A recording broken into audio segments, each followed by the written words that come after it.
एक बार की बात है, ऊंचे पेड़ों और रंग बिरंगे फूलों से भरे एक जीवंत जंगल में सैमी द स्क्विरल और बेनी द बियर नाम के दो अप्रत्याशित दोस्त रहते थे। सैमी झाड़ीदार पूंछ वाली एक छोटी ऊर्जावान गिलहरी थी, जो हमेशा एक पेड़ से दूसरे पेड़ पर उछलती रहती थी, जबकि बेनी मुलायम बालों वाली और दयालु हृदय वाली एक सौम्य विशालकाय गिलहरी थी। एक धूप भरी सुबह सैमी आगामी सर्दियों के लिए बलूत का फल इकट्ठा करने में व्यस्त था। तभी उसकी नजर एक अजीबोगरीब दृश्य पर पड़ी। वहां झाड़ियों के बीच बेला नाम की एक छोटी खोई हुई तितली छिपी हुई थी।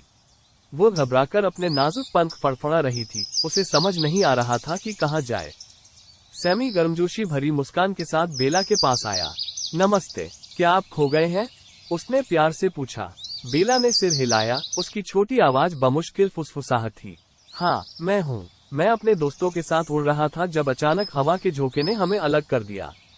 अब मुझे नहीं पता कि उन्हें कैसे ढूंढूं। सैमी जानता था कि उसे बेला को उसके दोस्तों से दोबारा मिलाने में मदद करनी होगी।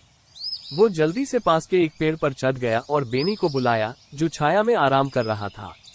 बेनी, हमारा एक छोटा दोस्त है जिसे हमारी मदद की जरूरत है, सैमी चिल्लाया।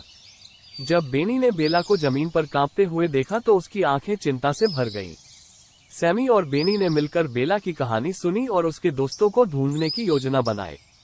सैमी ने अपनी फुर्तीली चपलता का उपयोग करते हुए पेड़ों पर चढ़ गया, ऊपर से जंगल का निरीक्षण किया, जबकि बेनी ने अन्य तितलियों के किसी भी संकेत को सूंघते हुए जमीन की खोज की। थोड़ी देर बाद उन्होंने रंग बिरंगे फूलों के एक टुकड़े के पास तितलियों के एक समूह को उड़ते हुए देखा। बेला, देखो, तुम्हारे दोस्त वहां हैं, सैमी ने उत्साह से इशारा करते हुए कहा।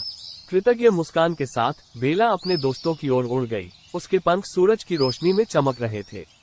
सैमी और बेनी ने बेला को अपने साथियों के साथ फिर से मिलते हुए गर्व से देखा। उनकी खुशी भरी चहचहाहट जंगल में गूंज रही थी।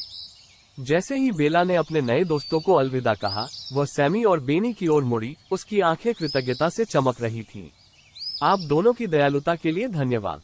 मैं कभी नहीं भूलूंगा कि जब मैं खो गया था तब आपने मेरी कैसे मदद की थी। सैमी और बेनी ने बेला को अलविदा कहा। उनके दिल गर्मजोशी से भर गए। वे आकार और रूप में भिन्न हो सकते थे, लेकिन वे जानते थे कि सच्ची दोस्ती की कोई सीमा नहीं होती। और उस दिन से सैमी, बेनी और बेला ने एक साथ कई और रोमांच साझा किए, जिससे आने वाले वर्षों में पूरे जंगल में खुशी और हंसी फैल गई।